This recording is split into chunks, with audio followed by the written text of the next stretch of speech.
दोस्तों, जो नियति में लिखा हुआ है उसे कोई नहीं बदल सकता, और जो नियति करती है वो सबसे अच्छा होता है।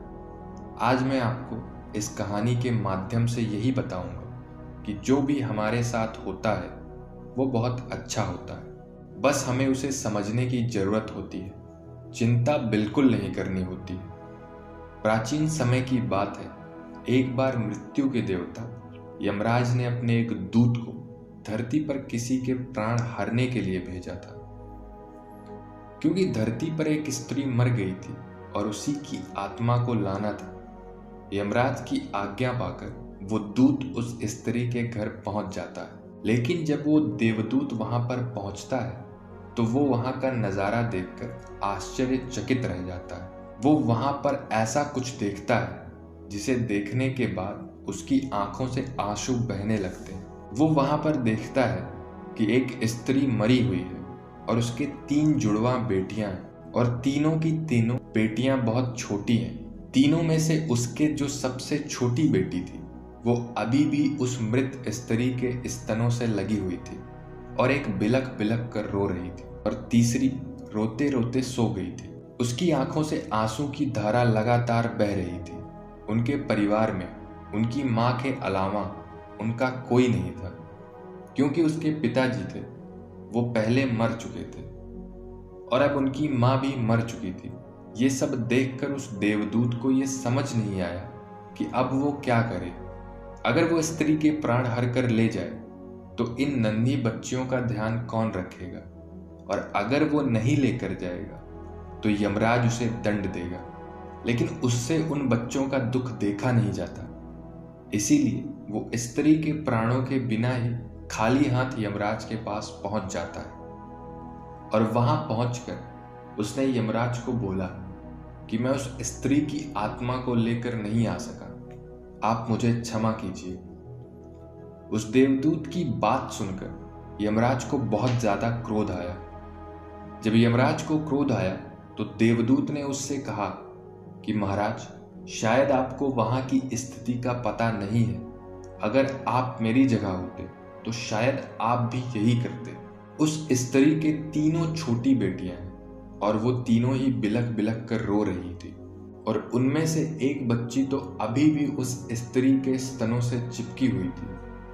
आप ही बताइए महाराज, मैं ऐसी स्थिति में उस स्त्री के प्राणों को कैसे लेकर आता। और तो और उनके परिवार में उन्हें संभालने के लिए उनकी मां के अलावा कोई भी नहीं। उन बच्चियों की ऐसी दुर्दशा को देखकर मेरा तो मन ही पिघल गया। आखिर मैं उनके प्राण कैसे ले आता।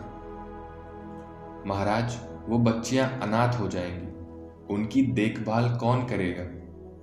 क्या ऐसा नहीं हो सकता कि हम उस स्त्री को थोड़ा वक्त और दें, जिनसे उन बच्चों का पालन पोषण हो जाए और वो अनाथ होने से बच जाएं।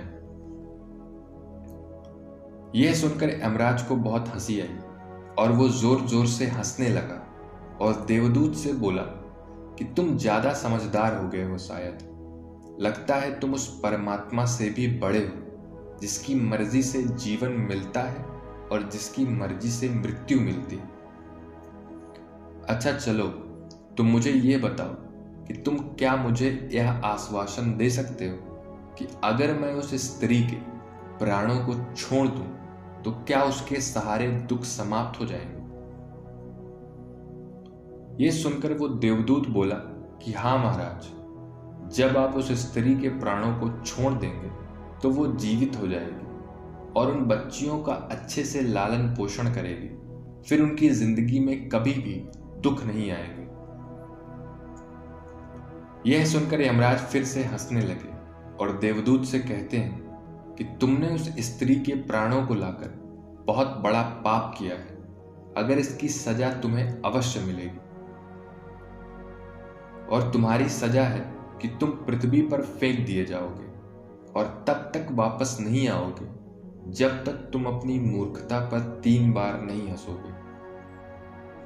यमराज की यह बात सुनकर देवदूत बड़ा आश्चर्यचकित हो जाता है और कहता है कि भला मैंने कौन सा पाप कर दिया मैंने तो सिर्फ उन बच्चियों की भलाई की है, इसमें कोई पाप नहीं है।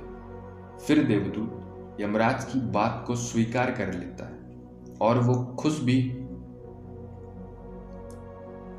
खुश भी हो जाता है, क्योंकि उसे अपने पर पूरा भरोसा था कि वो सही है और उसने कोई मूर्खता नहीं की है। फिर वो 3 बार अपनी मूर्खता पर क्यों हंसेगा?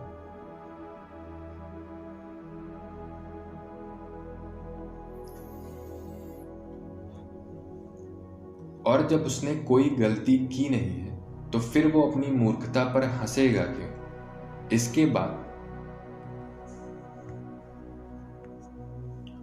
इसके बाद यमराज उस देवदूत को धरती पर फेंक देते हैं। उस समय कड़ाके की ठंड पड़ रही थी। ऐसी सर्दी थी कि हाल बेहाल हो जाए। यमराज उस दूत को नंग दड़ंग ऐसे धरती पर फेंक देते हैं। उसके शरीर पर एक भी कपड़ा नहीं था। धरती पर देवदूत एक सड़क के किनारे नग्न अवस्था में पड़ा था। फिर उसी समय एक मोची वहां से गुजरा। वो कुछ पैसों की व्यवस्था करके ठंड के मौसम में अपने बच्चों के लिए गर्म कपड़े और कंबल लेने के लिए बाजार में जा रहा था। तभी रास्ते में उसने देखा कि एक नग्न व्यक्ति ठंड से ठिठुर रहा है, तो उसे उस व्यक्ति पर दया आ गई। उसने अपने बच्चों के लिए गर्म कपड़े व कंबल लेने के बजाय उस नग्न देवदूत के लिए कपड़े व कंबल खरीद लिए।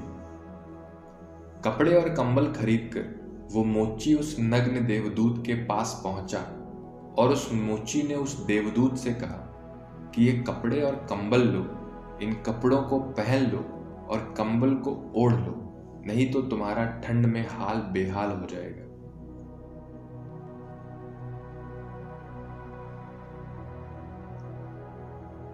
उस मोची की ये बात सुनकर देवदूत उससे कहता है, भाई मेरा कोई घर परिवार नहीं है और ना ही मेरी कोई रहने की व्यवस्था है। इस भयानक ठंड में मैं क्या ही करूंगा। ये सुनकर मोची ने उस देवदूत से कहा कि भाई तुम चिंता मत करो, तुम मेरे साथ मेरे घर पर रह सकते हो, लेकिन मेरी एक बात हमेशा ध्यान रखना। मैं अपने बच्चों और पत्नी के कपड़ों के लिए जो पैसे लाया था, उससे मैंने तुम्हारे लिए कंबल और कपड़े खरीद लिए हैं और अब मैं तुम्हें घर पर भी लेकर जा रहा हूं। इसलिए मेरी पत्नी ये सब देखकर बहुत ही गुस्सा करेगी और शायद भला बुरा भी कहे। लेकिन तुम परेशान मत होना, कुछ दिनों में सब ठीक हो जाएगा। फिर वो मोची उस देवदूत को लेकर अपने घर पर पहुंच जाता है। लेकिन एक बात देखने योग्य है कि ना तो मोची को ये पता था वो जिसको अपने घर पर लेकर आया है वो एक देवदूत है, और ना ही मोची की पत्नी को पता था कि उनके घर पर जो आया है वो देवदूत है। और इस देवदूत के आते ही उनके घर में खुशियों की बाढ़ आ जाएगी। जैसे ही मोची देवदूत को लेकर अपने घर पहुंचा तो उसकी पत्नी ने मोची से कहा कि आप ये किसे लेकर आए और कपड़े लेकर क्यों नहीं आए? आप तो बच्चों के लिए गर्म कपड़े लेने के लिए निकले थे। मोची पत्नी की बात सुनकर उसे सारी घटना बताता है और उसकी पत्नी से कहता है कि हम तो अपने पुराने कपड़ों से भी इस ठंड को निकाल सकते हैं, लेकिन ये बेचारा उस ठंड में ठिठुर रहा था। इसके शरीर पर एक भी वस्त्र नहीं था। अगर मैं इसकी मदद नहीं करता तो ये वहीं मर जाता। और तो और इसके रहने का भी कोई ठिकाना नहीं है, इसलिए मैं इसे अपने साथ ले आया। मोची की पत्नी ये बात सुनकर आग बबूला हो गई और मोची से कहने लगी, क्या हमने यहाँ पर कोई धर्मशाला खोल रखी है जो हम ही दूसरों की सेवा करते रहेंगे? यहाँ हमारे खुद के तो खाने के लाले पड़े हैं और हम दूसरों के खाने की व्यवस्था भी करें। ऐसी ठंड में मैंने आपको अपने बच्चों के लिए गर्म कपड़े लेने भेजा था और आपने सारे पैसों को इस व्यक्ति के कपड़ों में बर्बाद कर दिया। आपको कुछ समझ में आता है या नहीं? मोची की पत्नी मोची पर खूब बरसी, खूब चिल्लाई। उसने मोची को खूब भला बुरा कहा। देवदूत ये सारी घटना बड़े ही ध्यान से देख रहा था और इस देवदूत को आज पहली बार अपनी मूर्खता पर हंसी आई। मोची ने देवदूत को हंसते हुए देखा तो उससे पूछा कि क्या हुआ भाई, तुम हंस क्यों रहे हो? मोची की बात सुनकर देवदूत ने उससे कहा कि जब मैं 3 बार हंस लूंगा तो मैं तुम्हें अपनी हंसी का कारण बताऊंगा, लेकिन अभी मैं तुम्हें कुछ भी नहीं बता सकता। देवदूत पहली बार इसलिए हंसा क्योंकि उसे लगा कि मोची की पत्नी यह देख नहीं पा रही है कि घर में देवदूत आया है जिसके आने से घर में हजारों खुशियों के द्वार खुल जाएंगे। लेकिन उसकी पत्नी की भी गलती नहीं है, क्योंकि मनुष्य कितनी दूर तक देख सकता है। वो तो बस इतना ही देख पा रही थी कि बच्चों के कपड़े और कंबल चले गए। जो खो गया उसे तो वो देख पा रही थी, लेकिन जो उसे मिला है वो उसे नहीं देख पा रही थी। तो देवदूत उसकी मूर्खता पर हंसने लगा कि उनके घर में खुशियां खुद चल कर आई और यह अभी भी कपड़ों और कंबलों के लिए रो रही है। वो उसका रोना रो रही है जो बीत चुका। इस संसार में सभी मनुष्य के साथ ऐसा ही होता है कि जो चीज बीत गई या जो चीज चली गई वो उसका रोना रोते रहते हैं, लेकिन जो चीज आने वाली वो उसकी खुशी को देख नहीं पाते। जो बीत गया उसे हम कभी वापस नहीं ला सकते, लेकिन हम अपने आने वाले दिनों में खुशियां अवश्य ला सकते हैं। बीते हुए कल की बातों को लेकर बैठे रहोगे तो कुछ भी हासिल नहीं होगा, सिर्फ दुख के सिवा। और अगर आप अपने आज में काम करोगे तो आने वाले दिनों में आपके पास खुशियां ही खुशियां होंगी। जो बीत गया उसे जाने दो, जो आने वाला है उसका स्वागत करो। लेकिन उस मोची की पत्नी जो बीत गया है उसी के लिए दुखी हो रही थी, लेकिन जो उनके पास खुशियां चलकर आ रही थी तो उन्हें देख नहीं पा रही थी। लेकिन वो देवदूत था, इसलिए उसने सिर्फ 10 दिनों में ही मोची का सारा काम सीख लिया और फिर वो जूते बनाने लगा। देखते ही देखते कुछ ही दिनों में उसके जूते खूब बिकने लगे और उस मोची के घर की पूरी काया पलट हो गई। अब उसके घर में पैसों की कोई कमी नहीं थी और कुछ महीनों में वो इतना अमीर हो गया कि वो राजा महाराजा की तरह रहने लगा। उस देवदूत के द्वारा बनाए गए जूते इतने बिके कि पूरे साल में आसपास के सभी राज्यों में यह बात फैल गई कि उस मोची के यहाँ बहुत ही अच्छे जूते बनाए जाते हैं और उसके जैसा जूता कोई नहीं बना सकता। आसपास के जितने भी राज्य थे उन राज्य के राजाओं के जूते उस मोची के पास बनने के लिए आने लगे। मोची के घर में धन की बारिश हो रही थी, सब बहुत खुश थे और सब कुछ बहुत ही अच्छा चल रहा था। फिर एक दिन पास के राज्य में सम्राट का एक आदमी आया और मोची से बोला कि यह चमड़ा बहुत ही कीमती है और आसानी से नहीं मिलता, इसीलिए सम्राट के जूते बनाने में कोई गलती नहीं होनी चाहिए।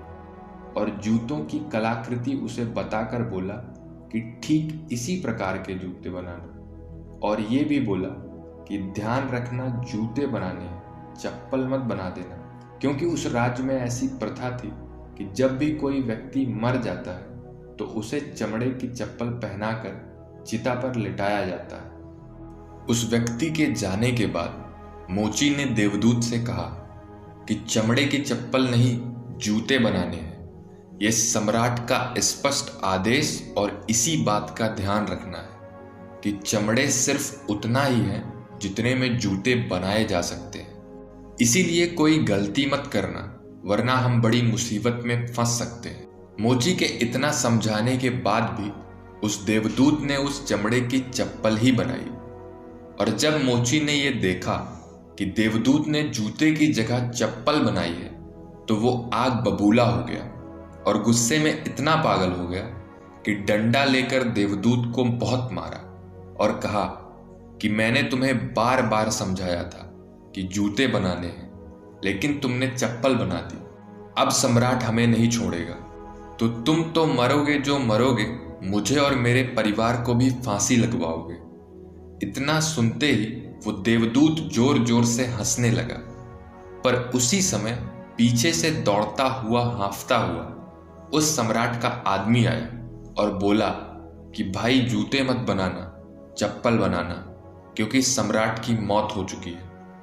इतना सुनते ही मोची के हाथ से डंडा छटकर जमीन पर जा गिरा और उस मोची ने देवदूत को पकड़ लिया और उससे कहा कि भाई मुझे माफ कर दो, मैंने तुम्हारे ऊपर आज हाथ उठा लिया, मेरे से बहुत ही बड़ी भूल हो गई। यह सुनकर देवदूत ने कहा कि कोई बात नहीं, मैं तो यहां पर अपनी सजा भुगत रहा हूं। देवदूत की यह बात सुनकर मोची ने कहा कि कौन सी सजा, और मैंने तुम्हारे को इतना मारा, इसके बाद भी तुम हंस क्यों रहे हो?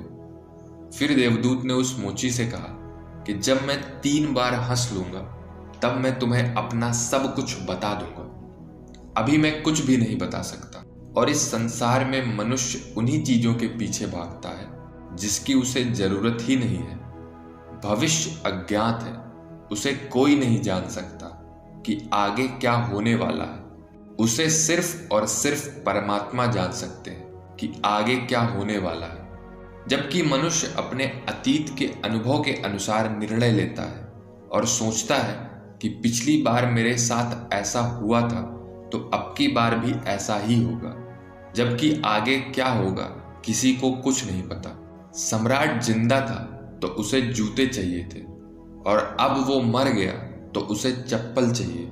इसे देख देवदूत को दोबारा हंसी आने लगी, क्योंकि भविष्य का हम में से किसी को भी कुछ नहीं पता रहता, और हमें ऐसी इच्छाएं जाहिर करते हैं कि भविष्य में ये होगा, भविष्य में वो होगा, भविष्य में मेरा जीवन ऐसा होगा, वैसा होगा। और जो हम भविष्य को लेकर सोचते हैं वो बिल्कुल व्यर्थ होता है। हम सोचते हैं कि ये घटेगा, लेकिन वो कभी नहीं घटता, क्योंकि कुछ और ही घटना होती है। हमारी नियति भी हमसे ऊपर चलती है, लेकिन हम बेवजह ही हल्ला मचा कर रखते हैं। चाहिए चप्पल, लेकिन जूते बनवाते हैं। मरने का समय नजदीक आ रहा है, लेकिन हम जिंदगी को और जीने की कामना करते हैं और इच्छाएं अपने मन में पाल रहे हैं। बुढ़ापे में जवानी के शौक करने की कोशिश करते हैं। फिर उस देवदूत को अपनी मूर्खता पर दूसरी बार हंसी आई और उसने सोचा कि मुझे क्या पता उन लड़कियों का भविष्य क्या होगा, और मैं फालतू में ही यमराज से बहसबाजी कराया, बेवजह ही बीच में पड़ गया। और यही सोचकर उसे अपनी मूर्खता पर फिर से हंसी आ गई। ऐसे ही दिन निकलते गए और कुछ वर्षों के बाद एक और घटना हुई। देवदूत मोची की दुकान पर बैठकर जूते बना रहा था। तभी वहां पर 3 जवान लड़कियां आईं और उनके साथ एक बूढ़ी औरत भी आई। क्योंकि तीनों लड़कियों की शादी होने वाली थी, इसीलिए वो अपने जूतियों की नाप देने आई थी। जब देवदूत ने उन तीनों लड़कियों को आते देखा तो उन्हें देखकर ही पहचान गया कि ये तो वही लड़कियां हैं जिन्हें वो मृत मां के पास छोड़ कर आया था, और इन्हीं के कारण वो आज इस संसार में सजा भुगत रहे हैं। देवदूत ने उन लड़कियों की हालत देखी तो उनकी हालत देखकर लगा कि ये किसी बड़े घराने की लड़कियां हैं, और वो तीनों लड़कियां बहुत ही सुंदर लग रही थी। फिर देवदूत ने उन लड़कियों से पूछा, तो ये तुम्हारे साथ ये बूढ़ी औरत कौन है? देवदूत की बात सुनकर बूढ़ी औरत ने जवाब दिया कि ये मेरे पड़ोसन की लड़कियां हैं। बचपन में ही इनकी मां मर गई और ये बेचारी बहुत गरीब थी। इनके पास खाने को भी कुछ नहीं था। इसकी मां के पास तो इनको पिलाने के लिए दूध भी नहीं था। इनकी मां तो इन्हें दूध पिलाते पिलाते मर गई, और मेरी कोई औलाद नहीं थी, इसलिए मैंने इन तीनों बच्चियों को अपनी औलाद की तरह पाला। अब इनका निकाह एक सम्राट के घर होने जा रहा है। देवदूत उस बूढ़ी अम्मा की बात सुनकर पूछने लगा कि अगर इनकी मां जिंदा होती तो ये तीनों बच्चियां भयानक गरीबी और भुखमारी में पली बढ़ी होती, और इनका विवाह कभी भी धनी परिवार में नहीं होता, और ना ही इस बूढ़ी औरत की सारी संपत्ति उनके नसीब में होती। इसकी बूढ़ी औरत की तो कोई औलाद नहीं है, तो इसकी सारी संपत्ति की मालिक भी ये तीनों लड़कियां ही हैं। और फिर वो देवदूत अपनी मूर्खता पर तीसरी बार हंसा। उसने उन लड़कियों के लिए अब तक के सबसे सुंदर जूतियां बनाई और मोची के आने पर उसे सारी बात बताई और मोची से कहा कि ये तीनों कारण हैं मेरे हंसने के। अब तक मुझे मेरी गलती की सजा मिल रही थी। अब मैं समझ गया कि नियति सबसे बड़ी है। ये जो भी करती है वो बहुत अच्छा करती है, लेकिन हम उतना ही देख पाते हैं जितना हम देख सकते हैं। जो हम नहीं देख सकते वो बहुत ही बड़ा और विशाल है, और जो हम देखते हैं वो स्पष्ट रूप से नहीं होता है। हम उस बात का अंदाजा कभी नहीं लगा सकते कि आगे क्या होने वाला है। और इसके बाद देवदूत मोची से कहता है कि अब मेरी सजा पूरी हो चुकी है, इसलिए अब मैं यहाँ से अपने लोक को जा रहा हूँ। दोस्तों, इस कहानी से हमें यह सीख मिलती है कि आज इस घटनाओं को देखकर हम इस बात का अंदाजा कभी नहीं लगा सकते कि यह घटना हमारे लिए अच्छी है या फिर बुरी है। समय के साथ हमें सभी चीज़ों का उत्तर मिल जाता है। हम किसी भी चीज को देखकर अच्छा या बुरा नहीं कह सकते। महात्मा गौतम बुद्ध कहते हैं, ना ही अतीत के लिए पश्चाताप करो और ना ही भविष्य की चिंता करो, बस अपने आज में जियो, क्योंकि वही एकमात्र तरीका है सभी चिंताओं से मुक्ति करने का। कल के लिए की जाने वाली चिंता आपके कल को बदले, पर वो आपकी आज की खुशियां छीन लेगी। चिंता एक ऐसी बीमारी है जो आपकी हर खुशी छीन लेती है। अब चिंता का कोई वास्तविक अस्तित्व नहीं है। चिंता ऐसा भाव है जो आने वाले भविष्य के डर से पैदा होता है। जिन बातों पर आपका नियंत्रण नहीं है, उन बातों के बारे में बार बार सोचना, बस यही तो चिंता होती है। और एक बार आप सोच कर देखिए कि जिन बातों पर आपका नियंत्रण नहीं होता है, जिन बातों को आप बदल नहीं सकते, उनके बारे में दिन भर चिंता करके क्या बिगाड़ लेंगे। इस संसार में बहुत सारे लोग सारे दिन अपने आने वाले भविष्य के बारे में चिंता करते रहते हैं। ये मेरे भविष्य में पता नहीं क्या होगा, मेरा भविष्य क्या होगा। भविष्य की चिंता करते करते वो अपने वर्तमान को भी संकट में डाल देते हैं, जिससे ना तो वो कुछ कह पाते हैं और ना ही अपने भविष्य के लिए कुछ कर पाते हैं। हम अपने आज में यानी वर्तमान में काम करके अपने भविष्य को सुंदर बना सकते हैं, लेकिन हम में से अधिकतर लोग अपने आज में सिर्फ भविष्य की चिंता ही करते रहते हैं। जो जीवन में जो भी समस्याएं आई हैं, उसके बारे में एक बार सोचना और उसका समाधान निकालना, ये बुद्धि का धर्म है। पर उसी समस्या के बारे में निरंतर सोचते रहना, ये एक बीमारी है। जब आपका मन किसी एक विचार पर अटक जाता है और फिर वही बार बार आपके मन में आती रहती है, तो ऐसे विचार आपकी खुशी छीन लेते हैं।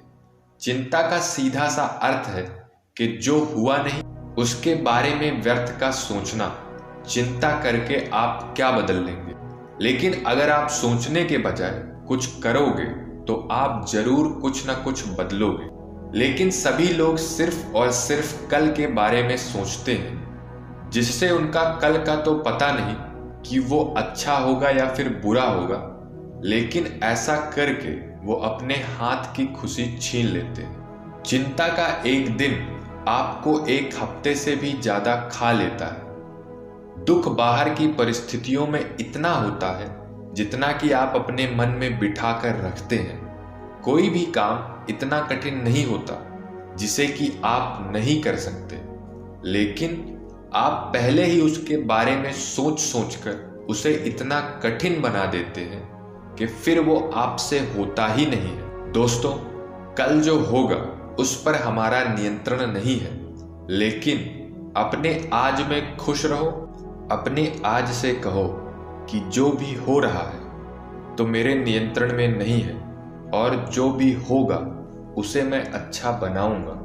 मैं फालतू की चिंता करके अपनी जिंदगी को खराब नहीं करूंगा। मैं अपने वर्तमान में इतनी मेहनत करूंगा कि मेरा आने वाला भविष्य बहुत ही सुंदर होगा। दोस्तों, अगर वीडियो आपको अच्छी लगी हो तो वीडियो को लाइक करें और ऐसे ही कहानियों के लिए इस चैनल को सब्सक्राइब करें। तो मिलते हैं अगली कहानी में, तब तक के लिए अपना ख्याल रखें।